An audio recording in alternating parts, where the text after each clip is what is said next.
If you're building your ABA company and you're tired of guessing, this is for you. We built the BCBA blueprint to give you real structure, systems, and support without the fluff.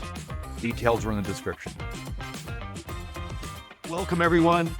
We are here today with Jing Zhou, and she is going to dive into several topics that are rarely talked about. When we're looking at our business, we want to make sure that we have the end goal in mind. And we need to understand what that goal is and build the mechanism and create the habits and execute daily to get to that end goal. And I can't wait to reap the benefits of your knowledge, Jane. Welcome. Thank you again. Thank you for hosting this webinar series. So I'm glad to be here.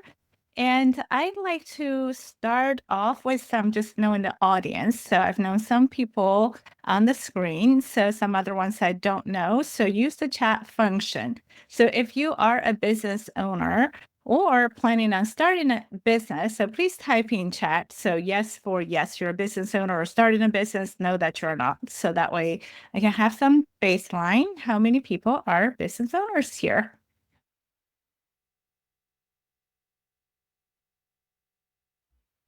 Hi, Nancy. Hi, Barbara. I see that you type in. Hi, Megan. I've known quite a few people here.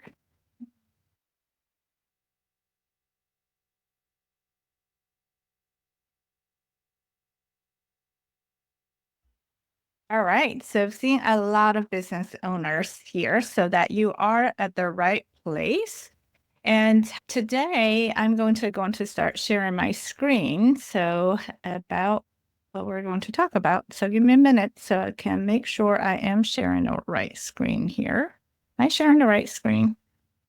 So you can see. Looks like we're seeing your SharePoint, your PowerPoint rather. PowerPoint. So let me make Swap this. that. Perfect. Thank you. All right. Okay. Thank you. So welcome to the series of value growth. So I'm going to give you a little bit of a roadmap about what we will be talking in this series. So I'm a little unfamiliar. Okay, there we go. So I've got this work. So there are 3 parts to the series. So the part 1, which is today, about exit planning. It's not what you think.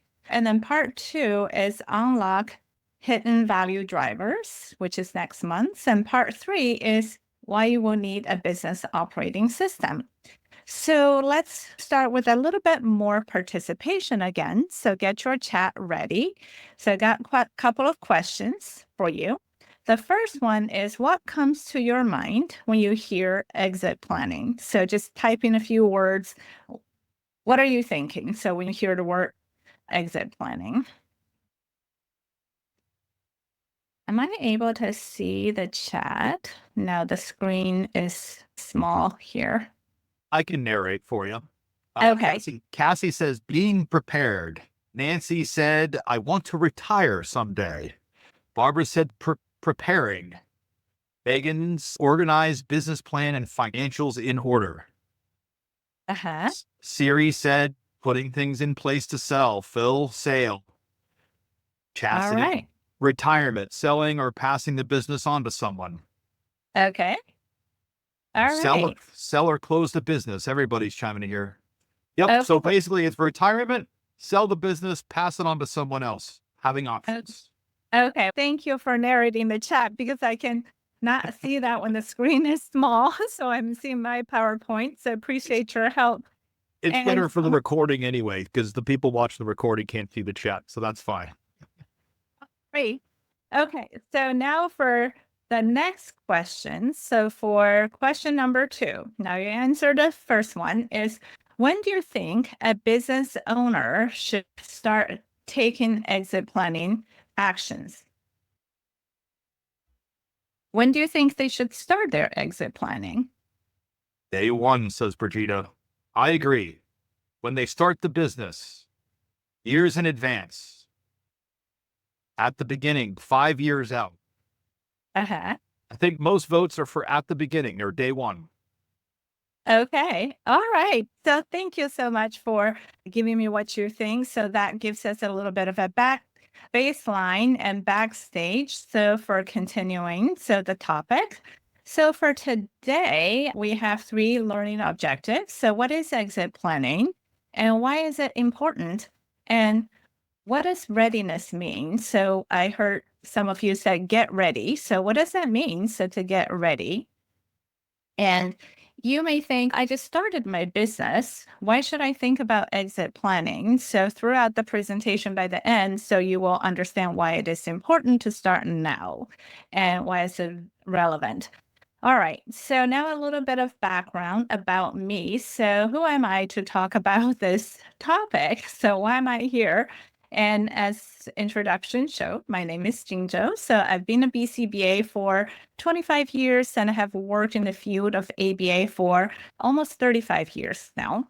So I've always also been an entrepreneur for 25 years. So that means I've not worked for anyone else but myself for the last 25 years, which I would not change the world for that. And I started and grew my ABA therapy company and ABA private school for 20 years. So before selling them at the right time in 2019. So as a clinician, I wanted to help kids and families. So that's why I started my two ABA businesses as an owner and operator. So I had firsthand understanding of the entrepreneurial burnout and of the operational complexity and also the profound reward of running an impactful business. So that changes lives, which a lot of you probably started your business for that reason. So wanting to impact lives. And when I was early in my business journey, I was working long hours and burning the midnight oil, and the business was running me ragged. So I felt stuck. So, how do I get to the next stage? So, I had to spend a lot of time learning about business by reading a ton of books, by getting with coaches and advisors, and to join mastermind groups. So that way I can gain more knowledge so about business, growing a business. So because I went to school to study ABA, how to work with kids, and not to study business. So I felt inadequate so in growing my own business without learning a ton. So and fortunately, I was able to transform my business from a lifestyle owner dependent business to a business with value. And that transformation came. So, with my team, when my team and I learned to implement a well designed business operating system, which I will talk about that. So, in part three, in part two and part three, so of the series. So, as a result, we strengthened the culture, aligned our team, and streamlined our processes and created a culture of accountabilities with scorecards and KPIs.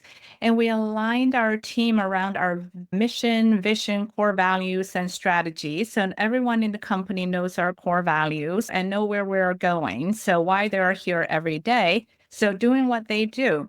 So which they make them really excited about coming to work. So with enthusiasm. And eventually that led to a successful exit. So because of all the work that we put in place, so that increased the transferability of the business created value. Now I'm a certified business coach and a certified exit planning advisor, a rare combination of these credentials.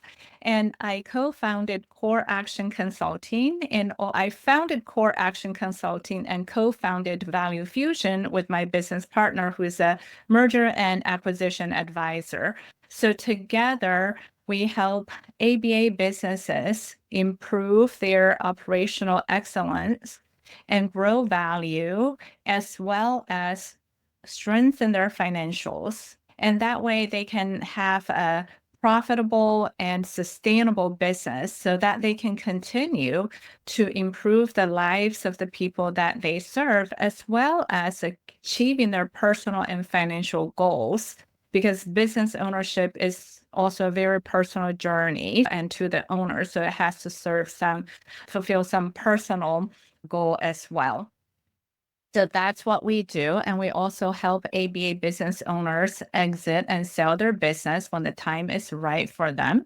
So I've been in this field for over 30 years. So BCBA, so this community, I love the people in this community, in this industry. So you guys are my tribe, and I'm here to help you and grow the business. So create success. All right, enough about my background. So let's jump right into the topic of today. So, what is exit planning? So, that is the big topic. So, I'm going to start with what exit planning is not. So, there are a lot of misconceptions about exit planning. So, exit planning is not just about selling your business, and exit planning is not only relevant when you're thinking about retire. And exit planning is not just for big businesses. So it is for businesses of all sizes at different stages. And you may be thinking, I can't afford to think about it right now, but you also can't afford not to think about it right now. So this is something very important as you make your day-to-day decisions about your business to think about your enterprise value, so your ultimate goal down the road. And some of you might think, I just don't have time to think about it right now. So, as you learn about it, so that really is a part of your day to day business decisions. Everything you do on an everyday basis would affect your ultimate outcome and exit. So let's go to the next one. ABA business owners are part of the bigger business owner community. So, Exit Planning Institute, EPI, so is the main source of exit planning education in the country.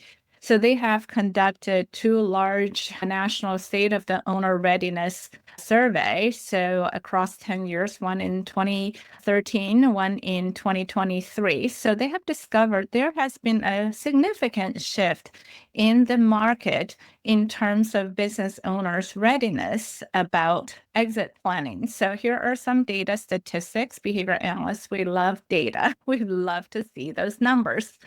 Back in 2013, only 6% of business owners consider exit planning, exit strategy as a priority. So 2023, that number jumped to 69%. So that is a big shift there. In 2013, only 18% of business owners understood their business valuation. So had a formal valuation done or some kind of valuation, like an estimate of their value.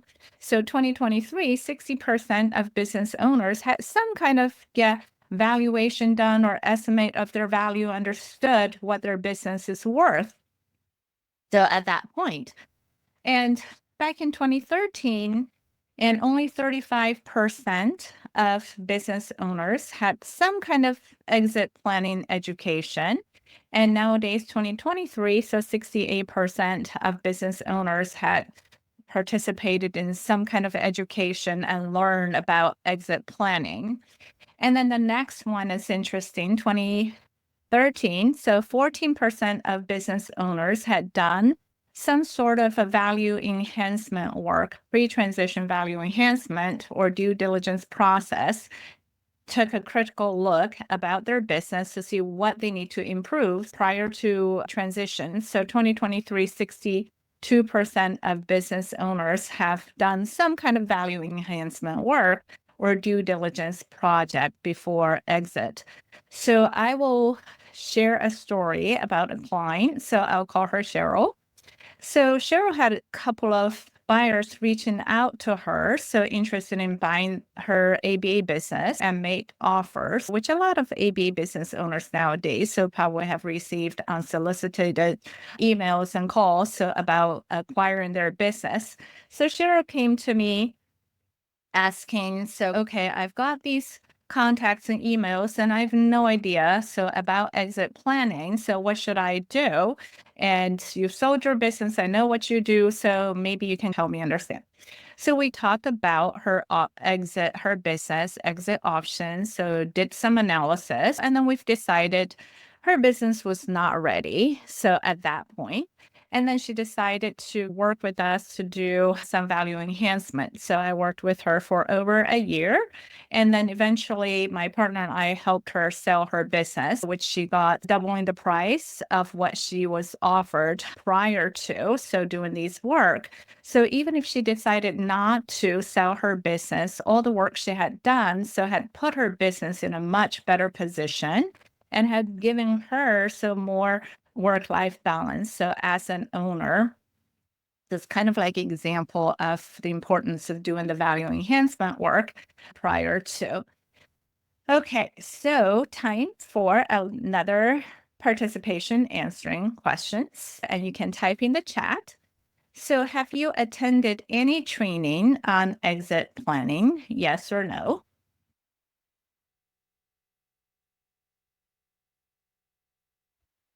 Siri says yes. You have 4 no's. Looks like Siri is the one who has and nobody else has thus far. Yes, I know Siri would say no. I would say yes. I'll bet it was your training, wasn't What? it? Was it your training that Siri did? Ask Siri.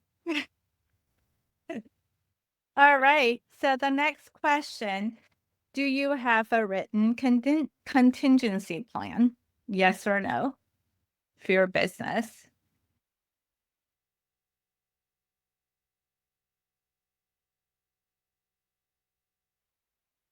Plan contingencies for everything. Megan has one. Great, Megan. Good for you. Siri asked, do you mean a succession plan? Sort of. Contingency is more of in case of unexpected event happens. So what you're going to do. Yeah, I always talk to people like, what happens if you're in the hospital for 2 months? What do we do? Contingency plan. Yeah. Can your business run without you? Or if you're gone for good. Yeah. All right. So the answer was we have about 2/3 no. okay. All right. Great. Thank you for your participation. So a little bit of a baseline check on that.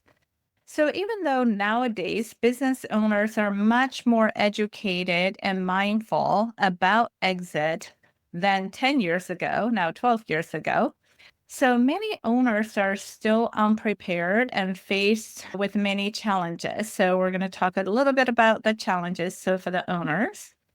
And many of them are misinformed about exit planning, or they're not considering it as a priority. Just, I'm not ready to sell it. What do I think about it now? So I'm so busy running my day-to-day businesses. So then they don't have any personal or business transition plans. So what happens after I sell the business?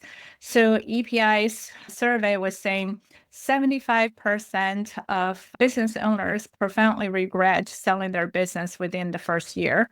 So why is that? Because a lot of them are not prepared personally, financially, and or their business. So about the transition. So they regretted it after. Then there are 50% of the exits are involuntary. So because of the 5 Ds. So there are situations so that made the business owners sell their business. So it's not the time that they wanted to, but it's involuntary. So we say, what are the 5 Ds? For example, disabilities. So when the owner, something happened, you become disabled. Distress, cash flow issues. So something happens, so there's a distress, so that forced you to have to sell, exit your business.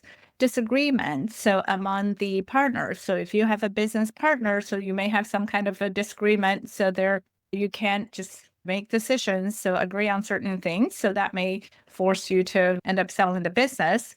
And divorce is another reason. So sometimes they have to sell the business and split. So what's in there? And death, that's the worst scenario. So they're the 5 Ds. So a lot of times are related to involuntary business exit. And another challenge business owners face is they focus too much on the income, so rather than value. So you may be wondering what's the difference between income and value. So I'm going to share like two scenarios of two business owners. So you can tell by me sharing a story and which business is more valuable. So let's say Shelly and Susan. So they're both great BCBA and they're good friends. So they both decided to open their ABA business. So let's look at Shelly. So in Shelly's business, so she talks to the parents and she talks to the referral sources, and she has great reputation in the community, very well liked and respected by her peers in the community. And people reach out to her for services because of her reputation. And Shelly really enjoys the clinical work, and she's also the clinical director, so in her ABA company. And Shelly is in charge of hiring and training, and she does not trust other people to hire the right people, so in her team, or training them so properly. So she wants to do that on her own. And Shelly is also thinking it's too expensive to hire an HR person, and I should just save money and by doing those myself. And she does have a biller, but she still has to stay on top of the biller, so to make sure the claims are received. And she did not, because she's wearing so many hats, so she does not have time to write down any of the things, how things work. So everything is stored in Shelly's brain. So for that reason, her team really doesn't know how things works and don't know how to make decisions. So they're constantly coming to her, asking all sorts of questions, what they should do, how things should be done. So her office is like a revolving door. So people come in and out, so asking questions.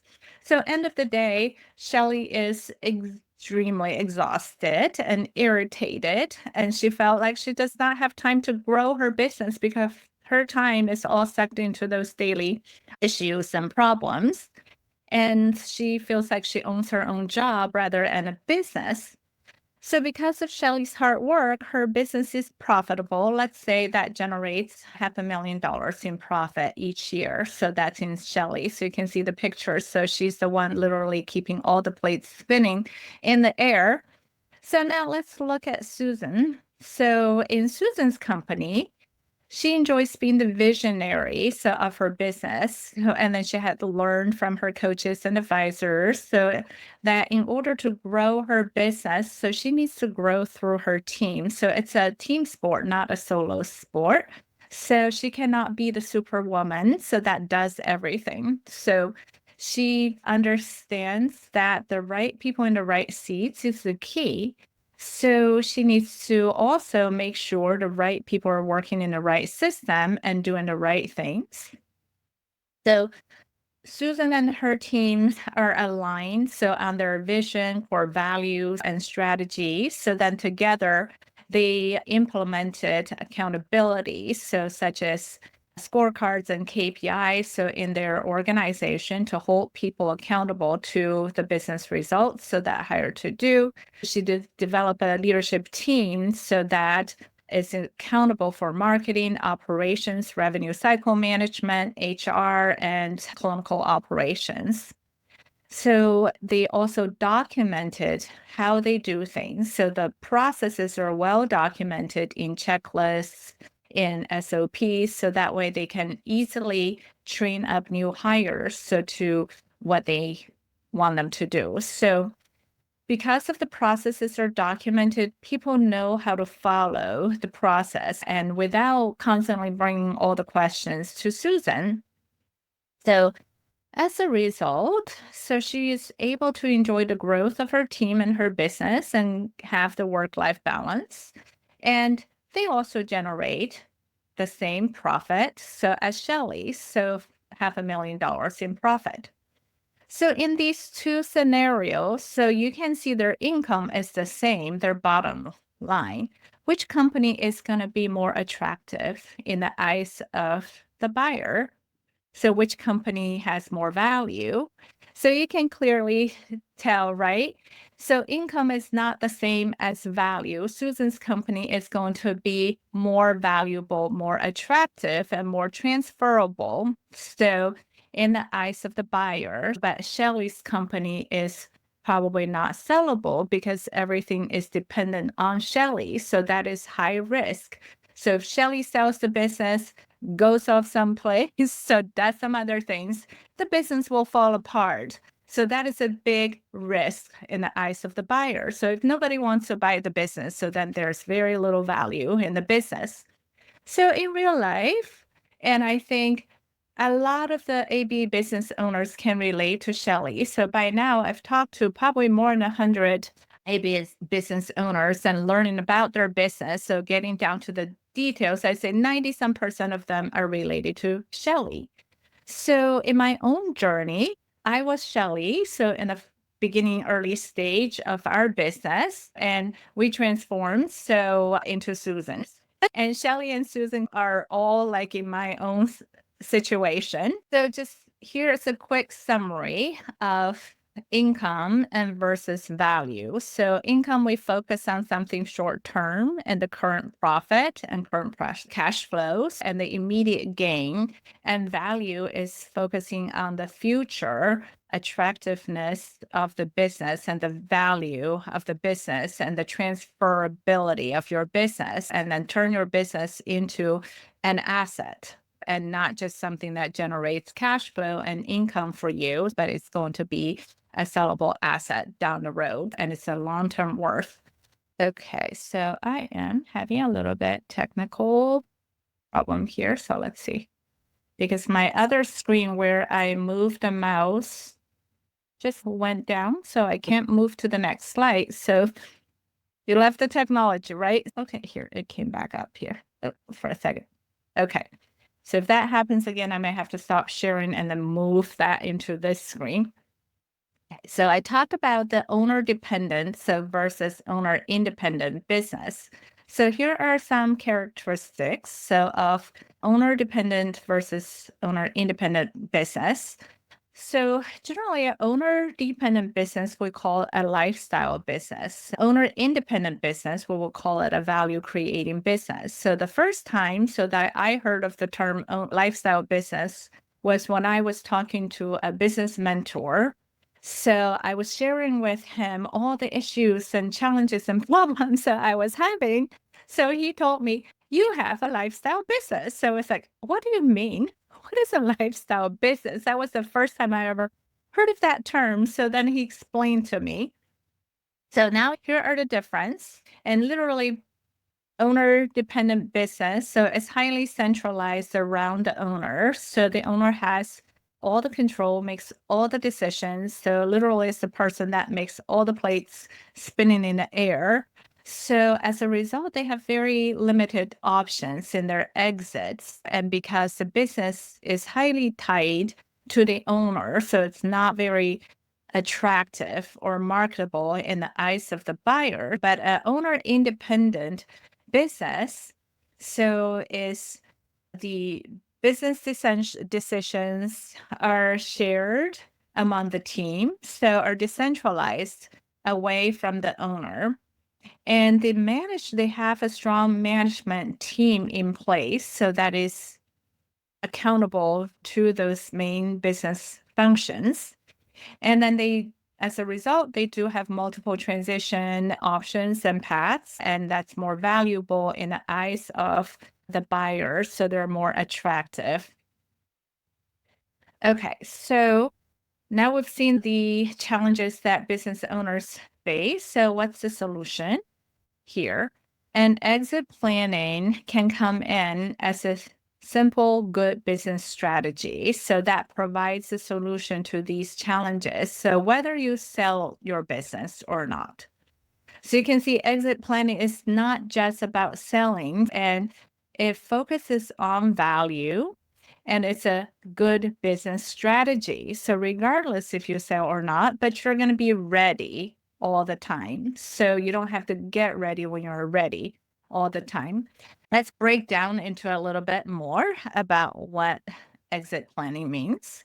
So it is a proactive business strategy that integrating your business, personal, and financial planning into one. So a lot of business owners are so busy about running their day-to-day businesses They have just completely ignored their personal side, their personal financial planning. So exit planning is going to integrate all those facts, aspects together. So as a person, what are your long-term plans? So for yourself and your family. So how does business fit into that bigger picture? So what is the financial planning? So for financial security for you and your family. So now and into the future, and how does your business fit into that plan? So all of those three pieces so need to be aligned and integrated.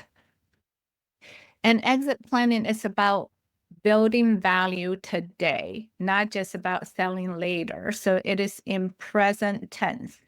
So it is everything you do now, the operational decisions you make now, that is going to affect your value down the road. So that is what it's about. And having an exit plan in place so ensures a smooth transition down the road. And then it also answers all the business, personal, and financial questions involved in a business transition. And there are so many pieces and in related to a transition. So that could be like future webinars. So to talk a little bit more about the transition. So what that process looks like. So what are the things that owners need to think about? So that's just another topic. So that shifts, the exit planning shifts the owner mindset from success to significant. So I say, what does that mean? So success to significant. So a significant company is a company that is valuable, that's transferable and ready and attractive at any point. So this is what we're trying to build and get to, right? So that you're a significant business, so that you're valuable, transferable, ready, and attractive at any point. And then the owner's business, personal, and financial goals are all aligned. So it's looking at the bigger picture. Okay, so this is just another PowerPoint. So it shows your personal, financial, your business goals are like three legs of a stool. So that supports you at the top, and then they need to be equally balanced. So the focus is on value, so not just on income. So we already learned earlier. So Shelly and Susan, they have the same income, but one has value, the other one doesn't. Okay. So here are some benefits to being ready to exit. So without wanting to sell. So what are the benefits? Because if your focus is on value, so that pushes your overall entire team so towards operational excellence to become the best in class and to best in class performance. So, because those are the things that's going to create a value. So, you're getting the benefits from that now. So, by having operational excellence, so by focusing on value, so that will also serve as a contingency plan. So, if something happened to you, does the business run without you? So, by transforming your business from a lifestyle owner dependent business to a value creating decentralized business, so that itself also serves as a contingency plan. It'll run without you. And non solicited offers do happen, which a lot of ABA owners do receive those calls and emails.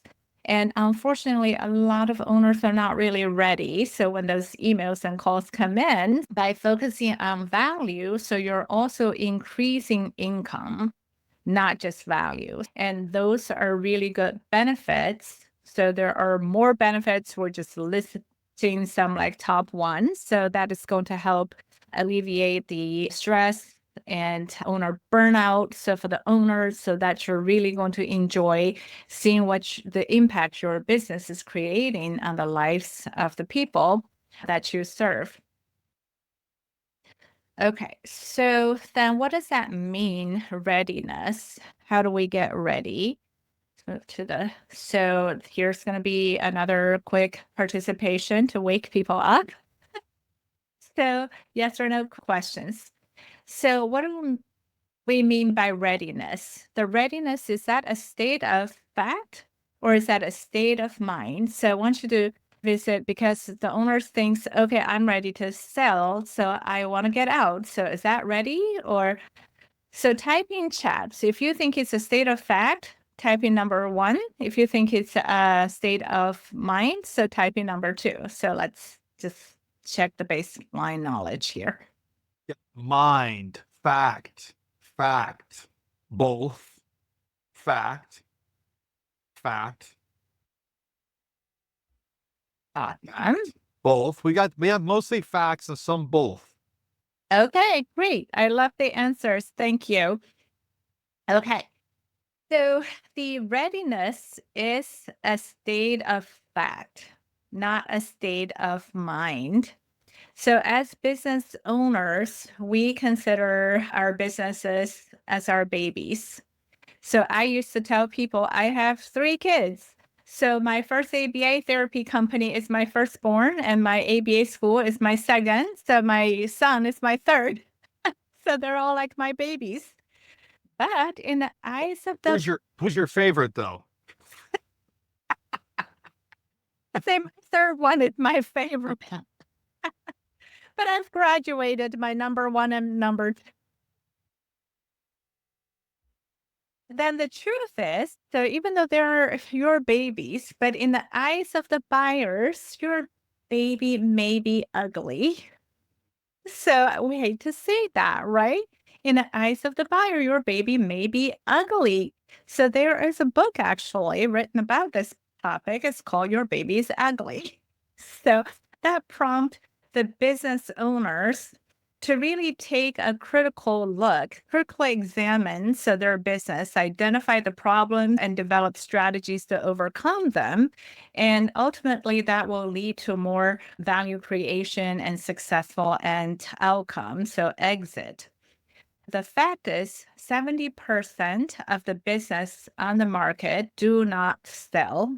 So many business owners have unrealistic expectations and assume that their businesses are valuable, people will want to buy, and it generates this much cash flow every year. Why wouldn't people want it? So they have a false assumption about the business valuation. And sometimes I will see in the Facebook business owner groups, so in the chat about valuation, some people are saying, oh, there could be a 10 multiples or 14 multiples or 7 or 8 multiples. People are just throwing the multiples around there. And I just cringe. Oh, I wish people would just stop throwing around these numbers. So without knowing much about the valuation and the business, and the information is wrong.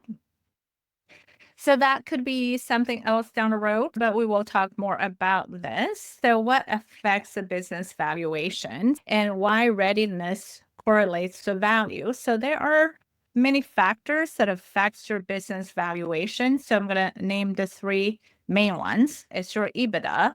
So which is like your net profit and cash flow. And it's an acronym for earnings before interest, tax, depreciation, and amortization. In short, kind of simple term, is your profit. And then the other factor is the risk, how the risk profile.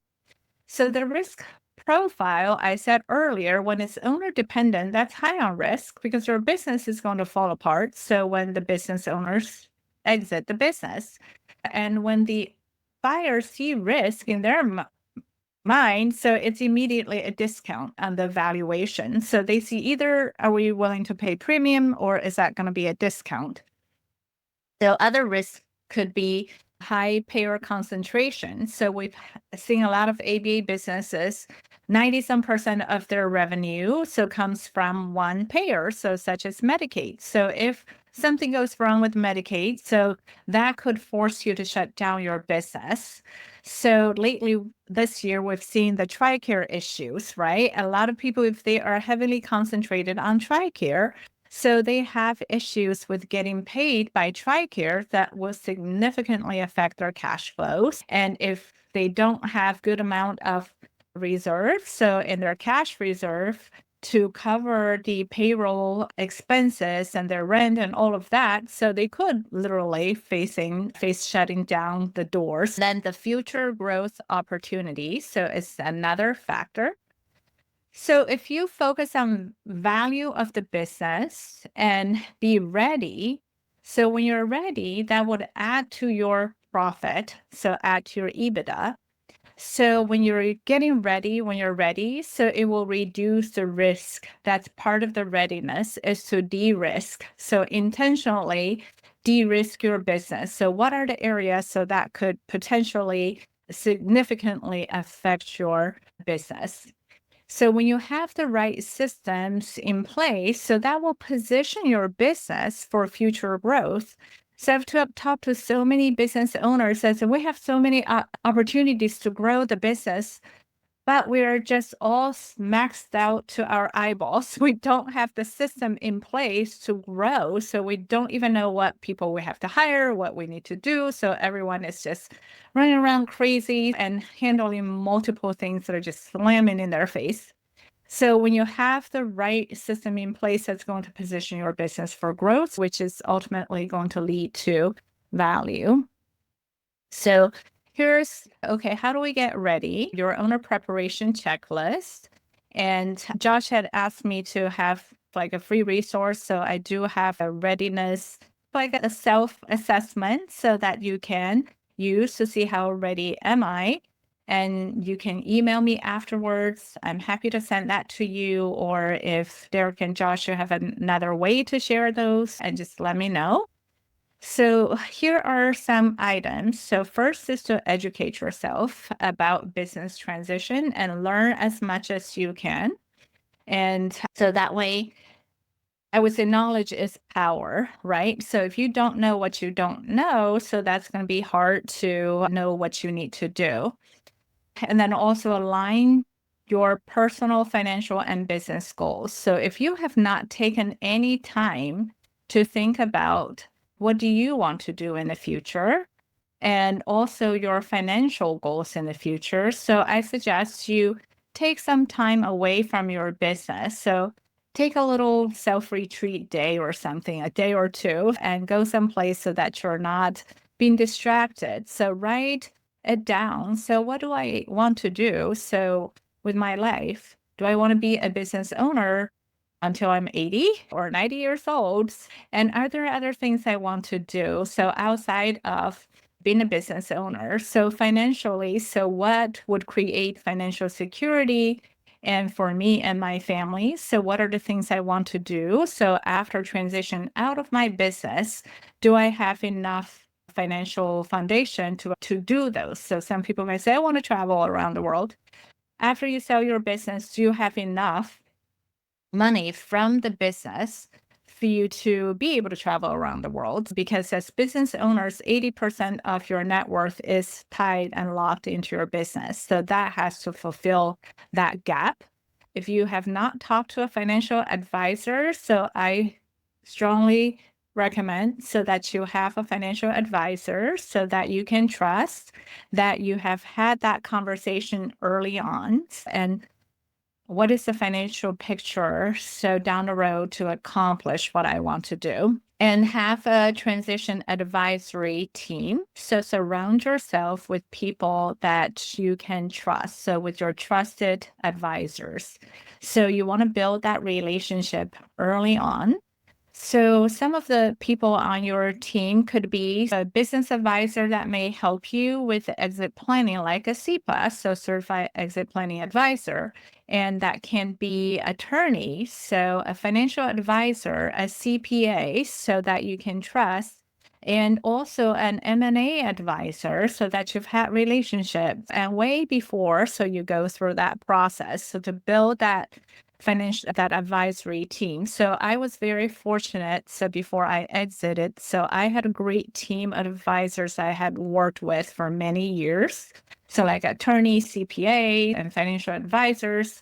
So that when I went down that path of actually exiting, so I feel very comfortable with the people so that I've built trust over time, and also create a detailed contingency plan. So with your advisors and families, so for those expected events, so what happens and what would that be? So, and complete some strategic analysis and valuations. Not a formal valuation, it can be very expensive. So, however, you could get some valuation estimates by talking to your advisors. And we do help some business owners understand their valuations. So if they want to sell down the road, so just have some ideas and measure your value of the business, not just the income, not your P&L. So only your P&L. Okay, so again, a little technical difficulty. Oh, there we go. So move to the next one. And we'll have that downloaded in the instructions to get your guide will be in the comments below the post. Josh will take care of that. Okay. All right. So you are prepared here when you have evaluated your exit options. And sometimes people think there is only one option, so to transition out of their business. So some people think that's the closing down. So I need to shut down my business. So that is the only option.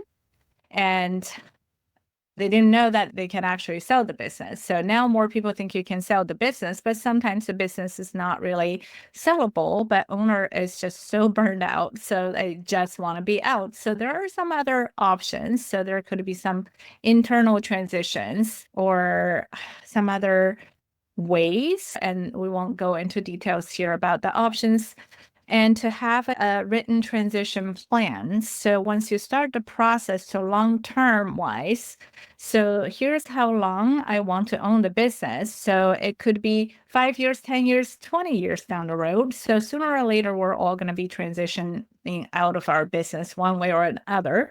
So have a plan and discuss with your family. So what is the time frame of kind of the exiting? So to like financially, do I want the business to grow to X dollar amount in revenue? So before transition, so what has to take place? So before we transition, so have a transition plan. And a CEPA can help you with developing a transition plan. So analyze your business and create a post-transition life plan, so linked to wealth management. So what do you want to do after you sell the business? So some business owners, they just love being a business owner, their identity, so it's all tied to being the business owner. So some people sold their business, they're bored to death, they don't know what to do so with their life. So it's important to have a life plan about post-transition, post-exiting your business, what you're going to do.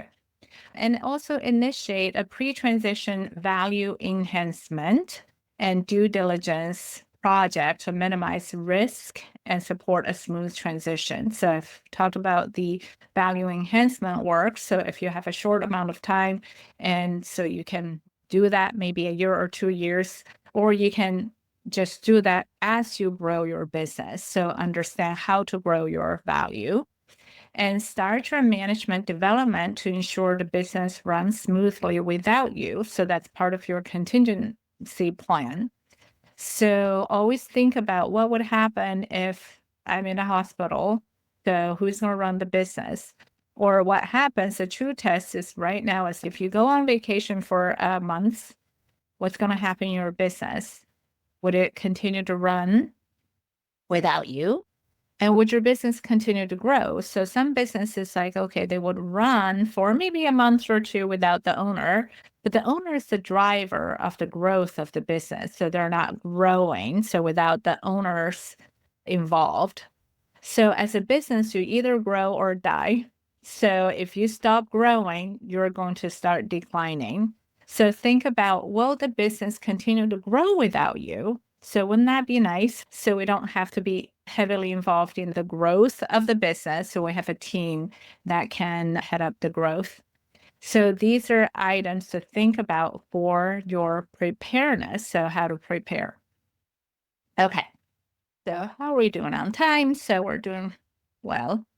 If we go a little bit, Jing, it's fine. We don't have to worry about Okay, that. so actually we are like getting to the last one. So if I can get, okay. So just as a wrap up, a little bit of summary of what we do at Core Action Consulting and Value Fusion. So to help AB business owners. So there are 3 areas of our practice, so of our expertise. First is the coaching and consulting. So to create operational excellence and value enhancement, and creating business operating systems. Then the second piece is the financial operations advisory. So to guide the business owners how to make their day-to-day decisions to improve profitability. So we've talked to so many business owners. I've not yet come across one that clearly knows all their numbers. So, and in the business and their financial KPIs. Many of them do have CPAs, so that'll give them a P&L. That doesn't help them. So I have business owners call me and say, I have to shut door next week because I have to continuously borrowing money for payroll. She got a CPA that gave her a P&L every month. But that doesn't mean anything to them if you don't understand what those numbers mean, and also deeper into your financial KPIs, and also understand the drivers for your profit and what are the drivers of your revenue, what are the drivers of your profit, and don't understand what you do on a daily basis that would affect those numbers on your P&L. So this is the other part of what we do, and I'm very committed to helping all my clients, their business owners, understand their numbers, kicking or screaming, as painful as it may be, as long as it may take, so that you will understand your numbers. And that's another service we create. Some of them, it just need help to pull those numbers together. So some of them I'll help you understand, but if I have good numbers, so many of them really don't have good numbers and don't have the time to pull those. And then we end up doing that for them and then educate them about the numbers and showing them what decisions they need to make. And then the third piece of what we do is a merger acquisition advisory. So to help owners actually sell if they're ready. So to find the right buyers for them. So our goal is to help owners continue to maintain their high clinical quality, so that changes lives, as well as being profitable and sustainable. So a good balance of your mission and margin. So mission, margin are both important. All right. Thank you very much. So that comes to the conclusion. So I'm going to share up the last one, my contact. So if my cursor will move. Okay, here we go. All right. So that is my email.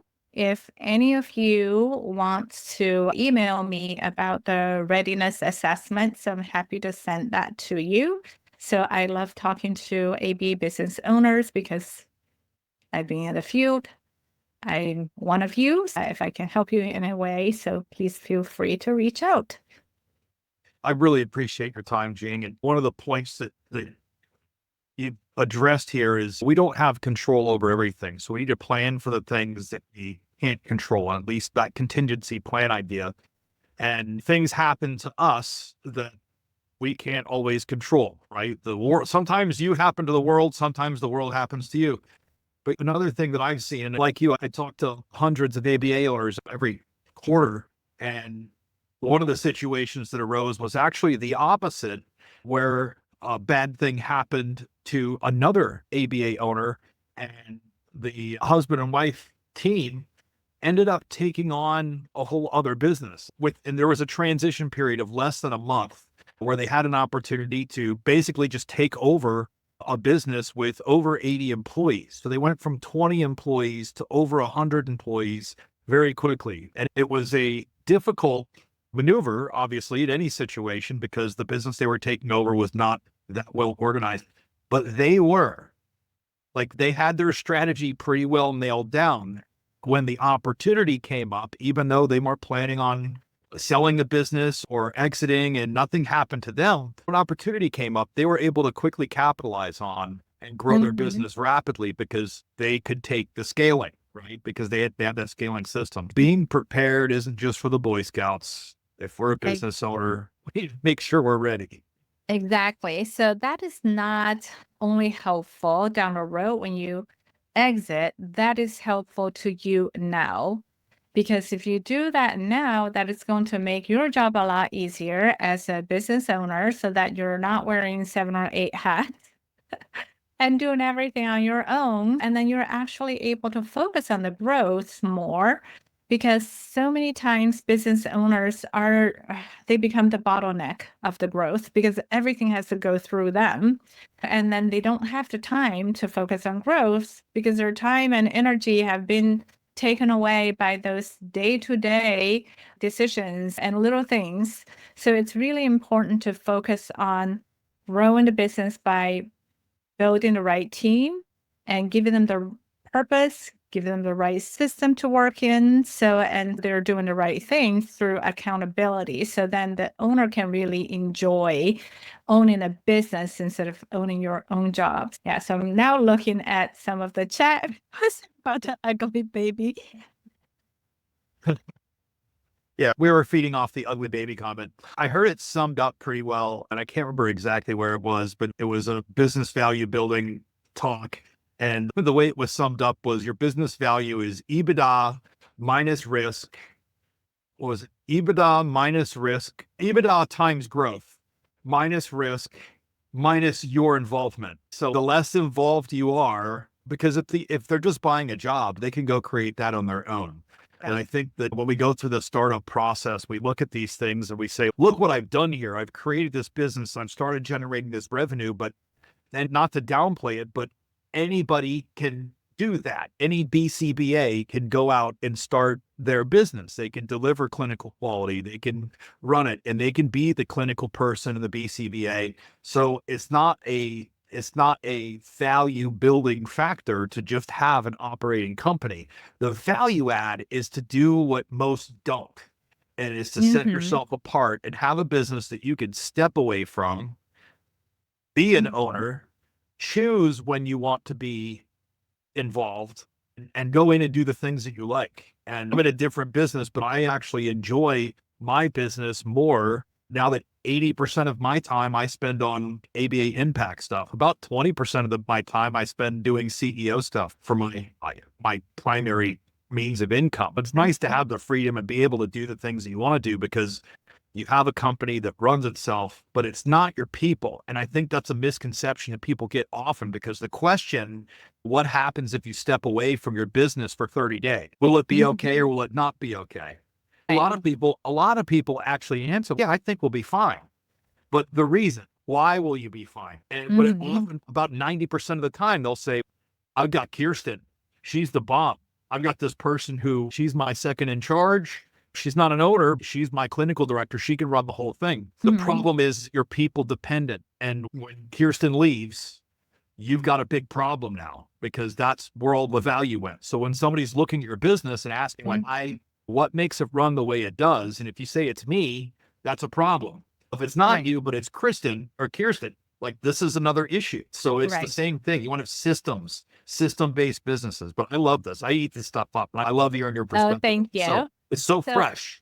Yeah, our next one is going to talk about the hidden drivers to your business. What are drivers of the value? So what is going to make your value grow in your business? And a lot of us have heard about the multiples, right? So your multiple range could be 3 to 6 or 2 to 4 or whatever. So the market sets the multiple range. There's nothing the business owners can do to influence the multiple range that's set by the market. However, where you land in that range is all in your control. And if the range for this size of EBITDA, let's say 3 to 5, so do you land at 3 or 4 or 5? Do they pay premium for your business, or they're discounting it? And that is all in the control of the business owners. And those are the things that we will talk about next time, and to strengthen those value drivers. So your value are tied to those elements. They're not going to be measured on your P&L. You're not going to see them on your P&L, but they drive your value. So determines where you land in that multiple, or if it's even sellable. And if you're not sellable, the multiple is 0. So unfortunately, you have an ugly baby. So there are times people will ask me. I really want you to stop talking about the ugly babies because it offends me. I was an ugly baby and I maybe still am. So you're next. I should have this in front of me. And I think Josh is in the process of rebooting his computer right now. But the next live stream we're doing is on April 23rd. Is that right? Yes. I knew you had it on one of your slides. I just want to make sure. On one of my slides. So I just want to make sure everybody has the opportunity to go and sign up for that and make sure that they attend that next live stream. And we'll post a link for that registration. Yeah, April 23rd. Okay. So April 23rd, make sure you tune in and we'll be here. The recording will be up on the page here in the next day or so. And then, but Jing, I look forward to the next one. I love this kind of material. This is great. All right. Thank you for having me. I really enjoyed giving this presentation and seeing some comments on the chat and some of the people that I've already known. So in there. So thank you so much. We'll see you next month. Thanks, everybody. Thank you. All right. Bye-bye. You're already doing the work, investing your time, your energy, and your vision. So let's make it count. Build something that works without breaking you. The eBCBA Blueprint is the way. Get started for free with our foundation course.